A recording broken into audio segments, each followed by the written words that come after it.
Hi, everybody. Welcome to the Jimmy Dore Show. We have a special guest on the line. His name is Randy Credico. Now, here's a picture of Randy. We're going to be talking to him in just a second. Now, Randy, first, let's just show Randy the Skype. So there's Randy Credico, friend of the show. Everybody knows Randy. He's done a lot of great work with the Rockefeller drug laws, and he's had his own show on the Pacifica Network, and he's been mired in that controversy with Roger Stone and Julian Assange, and he got invited to the White House Correspondents Dinner through Yahoo News. And so if you watched our live stream on Saturday, he was reporting live. He talked to Jimmy Hoffa Jr., he talked to Jeff Weaver, and we're going to show you some other people he talked to. Hi, Randy. How are you? Hey, it's great to be on the show. Yes, I'm also a big fan of the show. Okay. I love your dog. What's your dog's name? That's Bianca. Bianca, I got her in Argentina about 11 years ago. A rescue dog that somebody turned on to me. But it's a long story. Okay. Anyway, she's 11 years old, and she's a seasoned showbiz star. Now, so you also got kicked out of the White House Correspondents' Dinner and put in cuffs. We're going to get to that story in just a second. I don't want to bury the lead, but let's set it up. So here's a picture of you outside where they have the – where do they have the what hotel is that? Is that the Watergate? This is the Washington Hilton. Oh, okay. And it's a beautiful, huge place, and the ballroom is as big as a soccer field. I've never seen anything as big as that ballroom. Okay. So I was outside, obviously, and then I went inside. And there was a red carpet. There's a red carpet there, like it's the Academy Awards. And then upstairs, Yahoo News and Huffington Post, they had their own lounge and a beautiful, as you have you showcased the other night, layout of food and drinks and everything. And so did AP, and so did MSNBC and CNN. So everybody had a room where they had like these beautiful cocktail parties. Yeah. And everybody walked into the one that I was in. You know, I don't even know who I missed because I was outside getting some B-roll for you, or just like kind of like floating around the entire place, because it was a huge event. So here's another picture of you, and the guy behind you looks like Adam Schiff. Yes, that's Adam Schiff. Now, Adam Schiff, that was in the Yahoo newsroom, and he walks in. Now, this is, and I didn't get pictures of me and Nancy Pelosi because I talked to Nancy Pelosi. I talked to her about your show. I talked to her about Julian Assange. Wait a minute. You talked to Nancy Pelosi about the Jimmy Dore show? What did she say? What did you say? What did she say? Oh, I don't know if I've listened to the show, and I'm not familiar. She really was about as out of it as Norma Desmond, Gloria Swanson in Sunset Boulevard. Okay? So she's floating around like that with her husband. Her like $100 million war contracting husband. So I spoke to them, and I spoke to just about everybody that came. So here's a picture. Here's a picture of you with Ali Veshy. Now, that's later on. Let me get to Adam Schiff. I'll tell you about Ali tell me Veshy. about Adam Schiff. Let me get Adam Schiff. So Adam Schiff comes in there a little bit later, and he comes up to me, and we're talking for about, I don't know, 5 to 10 minutes. You know, more, maybe 7 or 8 minutes, and he says, I want to talk to you. We need to interview you. So he was very charming. And then I told him about the Jimmy Dore show, and he says, oh, yes, Jimmy Dore is great. He MCs all of our events. So I'm not sure that he really has an accurate memory about you. I don't think you MC all of his events. You may have done one, and then you like cut out of there, and then go back. So about 4 years ago, I did do an event for him at the Improv, him and another comedian, congressman, and that's back when that was before I read Listen Liberal, and my eyes had not been all the way open. And so I was, trying to fight the good fight and help who I thought were progressive Democrats. And so since then, Adam Schiff's office has called and asked me to do other events for them, and I turned them down. I say, no, thank you. And the last time, they couldn't believe that I wouldn't go. It's right here at the, what's the comedy club here? The Ice House in Pasadena, right by my house. Yeah. And they were having an event there, and I kept telling them no. And they finally called me back, and they go, Paul Reiser's going to do it. Yeah, right. And I was like, I'm Paul sorry, I'm not Reiser Paul Reiser. I'm not doing smokes- it. So that's Paul Reiser, a radical riff on various tea brands. yes, he did. So that's my history with Adam Schiff. So he's making that. That's a great room, Jimmy. Wait, Jimmy, the Ice House. It is a great room. I worked there in '76 with Gary Mildeer. That is like one of the finest rooms. I didn't know it still existed, but it really was a pretty hip room back then. It's one of the better comedy rooms. If such a thing is possible.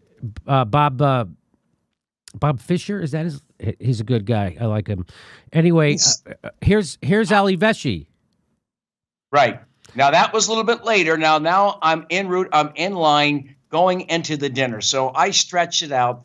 The cocktail parties were from 5:30 to 7:30. So that's about 7:45 when I decided to break camp from one of the cocktail parties, the AP party, I think, where the lawyer for Stormy Daniels was. And so they invited him. And then I went into line and I spoke to Ali Veshy all the way through for about 15 minutes about his lousy coverage, his negative coverage, his warmongering. Yes. And then I talked about Julian Assange. And so he was just telling me, look, I'd like to interview Mr. Assange. I'd like to do something. I said, this not Watergate, but this entire Russiagate deal. And I said, why don't you put on Craig Murray? Why don't you put on Jimmy Dore? There are a lot of voices out there. And so, he's given me also, the MSNBC shuffle. But he was very nice. He took a picture. Now he follows me on Twitter. I bet you he doesn't follow you. So I wasn't kissing his ass, but I was being nice to him because I figured maybe this guy we could flip a little bit. So he's Canadian, and so maybe that will happen. But now I've come at him hard on Twitter because he was pushing the Syrian war. He was saying that Assad's a butcher and you don't care about all the people he's killed. He's doing all that BS. So I came at him hard. I'm like, if you care about people being killed, Ali, why don't you talk about Yemen? Oh, that's right. You're not allowed to. And he will never respond to me on Twitter. So while he might be personally a nice guy, he is a cog in a wheel of evil at MSNBC. I totally agree. Now, I got to tell you something. I was like laying low and, waiting for my moment. Things at this point inside, the people I was around, you and Glenn Greenwald talked about this a few weeks back, about how easy it is to be intoxicated and to be co-opted by these people that you normally do not, you attack. I attack them all the time. I attack everybody. I attack Adam Schiff mercilessly. You should see, I think I should delete all the tweets on Adam Schiff because I'm looking to have a conversation with him to maybe at least open up on Julian Assange. So I don't know. We did leave it at that. When I left Adam Schiff, we left it that we may have a private discussion, not on the record. So am I being co-opted? Was I being nice? The fact that I was invited to this thing, all right, really. The fact that I was invited to this event defies logic and gravity. If they knew my record, I should have never been invited, because I am a prankster. Yes. It's Occupy Wall Street. I've been arrested against stop and frisk. I've been thrown out of the state capitol, dressed up as Diogenes. So I'm known as a prankster. Now, I'm just looking. I'm biding my time. In the meantime, I'm thinking, wow, what am I going to do to rectify the fact that here I am mixing with these characters that are obviously opposite of my sentiments about the war and about the Julian Assange and all of that. Yeah, here's a picture of you at the I think you're at the CNN table. Yes, that's later on. But before I go in there, the last person I run across is Trey Gowdy. Here's you and Trey Gowdy. Now tell me about Trey. Yeah, so I talked to Trey. I said, hey, look, this whole thing about Russiagate and the Russians being involved in the hacking. I said, you guys got it right. I said that there was nothing to it. And I'd be willing. And he was very charming. I got to tell you something. He was the most charming and interesting of all the politicians I met that night. The guy happens to be a Republican. He's leaving office, but he was, that hard-boiled, cantankerous attitude that he has when he's grilling people was nowhere in sight when he was talking to me. And he took 2 or 3 pictures and he's laughing, he's shaking my hand. Now, after that, I go to dinner and I'm sitting at my table. Next to me is Jeff Weaver. Okay, let me show you Jeff Weaver. There you go.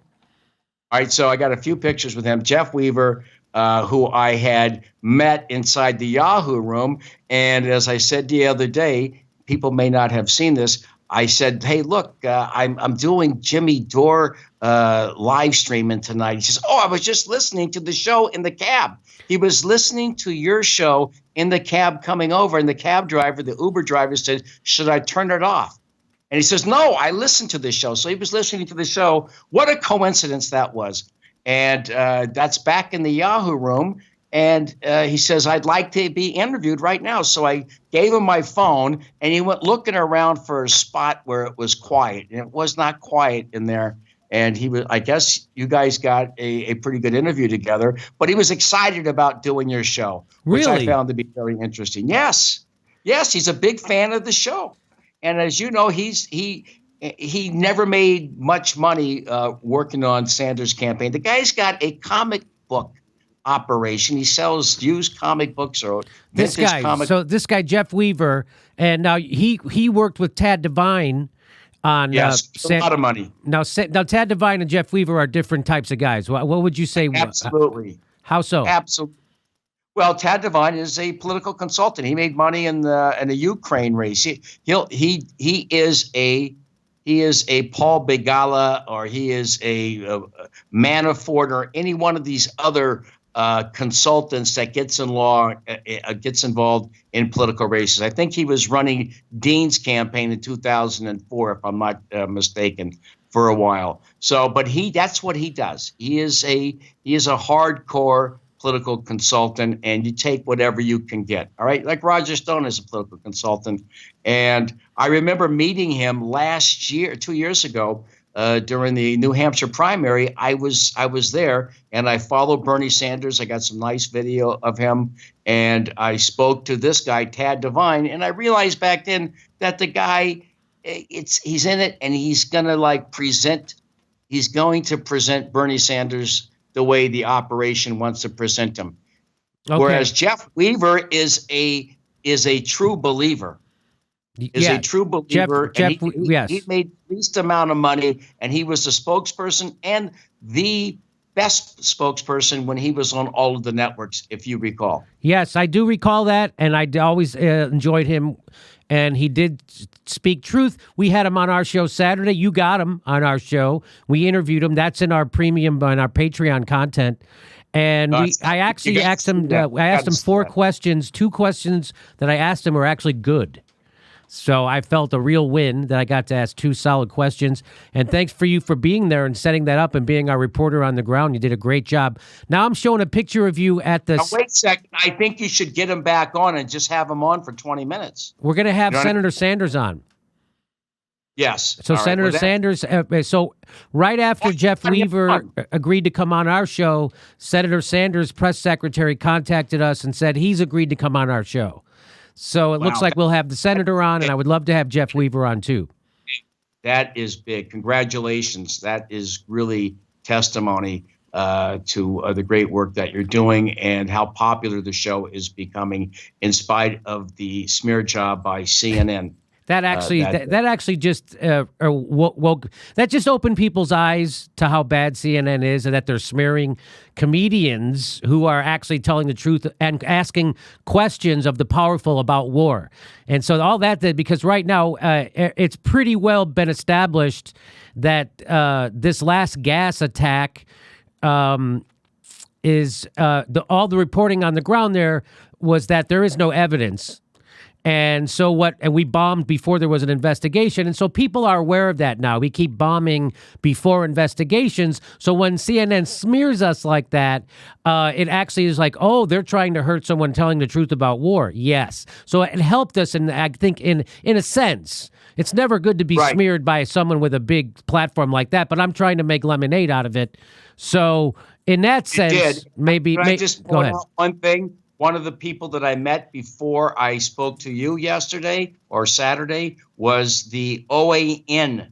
That reporter from One American News Network wasn't there, but a producer was, and we spoke at length about what happened there. And this guy was there. This guy did do it. It's a gutsy guy. He's out of San Diego. You should get him on the show, because between him and Robert Fisk, who, I'm reading Robert Fisk's book on the Middle East, on Saudi Arabia and Palestine and Israel, all that. It's a 1,500-page masterpiece by Robert Fisk. So he is the expert on the Middle East. There's no one that knows the Middle East better than Robert Fisk. And then he is defamed and reviled by CNN and these other news organizations, The Guardian, and I think The Guardian, but the British government, because they keep trying everything they can to, these false flags aren't working, but it doesn't deter them. Like today, there's a deal in Russia where they're saying that Russia is wiping out a plant that supposedly is the plant where that stuff, the Novichok, came from, which is a complete lie. They've been closing down this place for the last 6 years. They've been shuttering it, but they're throwing Hail Marys, just like Netanyahu came out today and said that. I mean, you saw that's a whole story. Let's bring it back. They're doing everything they can. You're telling the truth there. You're actually telling the truth, and people have a popular vehicle that they can watch and get information that is not available to them on cable television. It's not available on CNN or MSNBC. So we have to go to. You're correct. So you are correct, and I appreciate you saying those things about the show. I'm very flattered. So here you are sitting at this. Let me just show you. You're at the CNN table. Yes. All right. Let me tell you how that. And so Jeff Weaver and I, for about 30 minutes, I had a steak that was like it was like a cowboy belt and some monkfish, and nearly lost 2 caps in the process. The steak was tough. Oh yeah, and it was filet mignon supposedly, but it was pretty. It was the kind of steak they would get in a John Wayne movie. Really? Was not that good at the. So who was the blonde woman? Well, I'm going to tell you who that was. All right. So I leave that table that I was with Jeff Weaver, and then Isikoff and everybody else was at the other. We're right up front. I mean, we're the second row in, and I couldn't believe how great a table I had. And I decided to get up and start working the room at that point because I was feeling guilty that Julian Assange was inside an embassy, who is the greatest journalist on the planet right now, who's got 100% accuracy, which you have pointed out. He's in a terrible situation. He's being persecuted. He's being smeared, and he's living in conditions. He has no outside contact. He can't communicate on telephone, or he can't communicate via Twitter. Nothing. So he's got nothing at all. And everybody here is eating up steak, and as hard as it was, and monkfish and cocktails. So I decided to walk around. I see the CNN room. And if you recall, there was a kid, when the CNN story broke about me being Stone's contact, in between guy, there was a guy, Manu Raju, who is a reporter for CNN. You've seen that guy. Yeah, I'm showing the picture of you with him right now. Oh, is that not? Wait a second. With Manu Raju? Isn't that who that is? The guy with the black hair. I don't know if I sent you that. Oh no, picture. This guy's bald. Oh no, that's somebody else. So that's not him. But Manu Raju is at that table. Okay. And I'm talking to him for about 10 minutes, and he's laughing about mispronouncing my name. And we had a great time talking. And then I see that guy with the shaved head. That's Joe Johns. You'll see him in the morning on CNN. He does on New Day. He does all of the reporting from D.C. And he called me over. There was an empty seat, so I sat down with him. It was kind of busted in on him. I sat at that table. Sitting to my right was Chris Cillizza. The guy who's got the Bogart thing with his teeth when he's talking. And then there's that woman, Kate Baldwin, with the blonde hair. That's Kate Baldwin. That's another picture. Okay, got you. she gave me the evil look the whole time I was there. And then the guy with the glasses, all right, the guy in the glasses in the other picture with Joe Johns, they were great. They were very affable, and they were talkative, effusive, and very nice to me. And we talked for about 12 or 13 minutes. And then I turned to Chris Cillizza, and he gets up and he walks out of that table, and he's going to go rat on somebody to me. As Joe Johns and I are having a great conversation, we were shaking hands. We were talking old times about CNN with Bernard Shaw and all of that. Okay. And then the other guy says, yeah, I love you, blah, blah, blah. And then that was it. So before Chris Cillizza gets back, I'm really feeling guilty about Julian Assange being in that room and everybody here about to be celebrated, CNN. And so I walked into the middle of the room. Now, Rod Rosenstein is in there, Jimmy Hoffa, everybody that's anybody was at that dinner with the exception of Trump. And I went up there before the program actually started. I just couldn't hold back because I didn't want to interrupt the comedian. So I started yelling out to the stage, we should be supporting and celebrating Julian Assange. He's the greatest journalist. God bless. And so I went to about 3 different spots as loud as I possibly could bellow out those words. And then I started walking back to where I was sitting, and 2 people, it was like Jack Nicholson in One Flew Over the Cuckoo's Nest, where 2 orderlies come over, grab me by the arms, and they take me to the secret hall and like walk me out of there. I had to feign a heart attack because I thought my shoulder blade was going to break. I feigned a heart attack twice, and they unceremoniously threw me out the front door. So they got 2 security guards. You stand up, you scream support for Julian Assange. They come over, two guys grab you and throw you out. He said, we, CNN, all of the news organizations should be celebrating and we should be commending Julian Assange. He's the greatest journalist on the planet. 100% accuracy. He's sacrificing his liberty. Why are we not? And that kind of. And how was that received, Randy? Not very well. I didn't get any applause at all when I did None? that. None at all. Seriously, it was like working a Jersey room doing political humor in one of those comedy clubs. Got you. That has pinball machines and a pool table. So then you tried. So you get thrown out. You try to sneak back in, right? Yeah, I went out, and there was the tough guy with the white shirt on, and he drags me out. They're dragging me out, and they throw me out the front door. So I wait for about 20 minutes, and I go through a different entrance, and I get close to the room, and suddenly I feel an arm, and it's that same cop with the white shirt on who takes me, puts the handcuffs, puts them behind my back. I mean, it was so quick, how the guy put handcuffs on. So I thought I was going to the local precinct, the D.C. police precinct, and I didn't want to do that and spend the whole night there. So I said, you got to, look, I'll go home. So a guy takes me to the front door with the handcuffs on, holding me as hard as he possibly could, gets me out, unlocks the handcuffs, and pushes me out.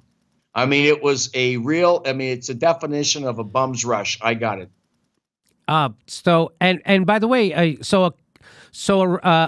guy stands up in the middle of a room that's supposed to be celebrating free speech and journalism, and right. You ask for support and people supporting the most famous journalist right now, Julian Assange, who's award-winning and who's never printed anything that's had to be retracted, meaning he never printed anything false. And you're saying we should all be supporting this guy. You get absolutely no support. The cops throw you out, and nobody even reports it. It's a room full of reporters. Nobody even reports that a reporter got handcuffed and thrown out of there. Isn't that amazing? Yeah, I'm saying that there was like 1,000 reporters there. Everybody was there. Reuters, Newsweek, all daily news, the Washington Post, CNN, AP. They saw me getting dragged out of there. I mean, we're talking about like 100 tables being dragged out because I was so loud, and I waited for a break to scream out, let's support Julian Assange. We are celebrating journalism. CNN got an award for their exceptional journalism, but here's an organization that smears you. Here's an organization that used Julian Assange when they needed him, when he dumped material and they put it out there, and they sold apples when they put his stuff out. They did not do anything. If they were real journalists, they would have come up and said, hey, man, the guy is just out there crying on behalf of a journalist, yes, a real journalist that should be celebrated. He's the one that should have been celebrated that night, yes, not seeing. Yes, you are. The whole thing's contrived. It's like Detroit having the best cars on the planet. And so Detroit has the best cars on the planet. They don't let any cars from Italy or Germany or France be, inside the Academy Awards. It's all about them, or the Emmy Awards. So it's all self-congratulations. That's what was happening here on Saturday. CNN and Maggie Haberman, she gets it for her work at the Times. She's so tied into the inside. I don't like to use a deep state, so I'm going to use the permanent state. Yeah, permanent state. I'm going to use the permanent state from this point on, because that's what Joe Wilson used the other day when he was on, and they gave him the bum's rush. Joe Wilson, when he was on, what Katie Tur said, the reason why they gave this guy Scooter Libby a pardon, because the permanent state wants to go to war in Iran. The permanent state wants to go to war here and there. And he was great. And Katie Tur says, that's not the message that I want to hear. The message is supposed to be that he's going to give a pardon to Michael Cohen and others. He says, no, the reason why they did it, that was a signal that it's okay because that guy is a neocon. They gave a neocon. They bring in this guy Bolton. They bring in these other neocons, and they give this was a signal that they were going to go to war, according to Joe Wilson. So, but they brushed that out. And CNN the other day. So you're telling me that Joe Wilson was on with Katie Tur on MSNBC, and she said that the pardon of Scooter Libby is an indication that we're going to war? No. He said it. She said it was an indication that he was going to give pardons to Manafort and others. That's what that was all about. Okay. But he said it was. He's a neocon. He was an architect of the war against Iraq. He was one of the big propagandists. He worked with Cheney, and that was a signal to the neocons that we are on board. That's what Joe Wilson said, and she did not want to hear that message, and she cut him off. I wish I had videotape of that. I would love to show that. I got it for you. I'm going to send it to you. Oh, please do. Please do. I got it for you. All right. Well, listen, Randy, it was amazing. You did amazing coverage for us, and that's no joke. You did a great you were the only journalist in there actually reporting. Randy, you did great work. We got to run. Thank you for being on the show, and thanks for being our roving reporter. And we're going to tell the story about an advocate for actual journalism gets kicked out by the cops, and no one even reports it, let alone stick up for you. That's a great story. Thanks for sharing it with us, Randy. We'll have you on again soon. Thank you very much, and thank you, Ron, and thank you, Steph. Miserable liberal Stephanie. Thank you, Stephanie. And I love that dog. What's the name of that dog again? Brownie.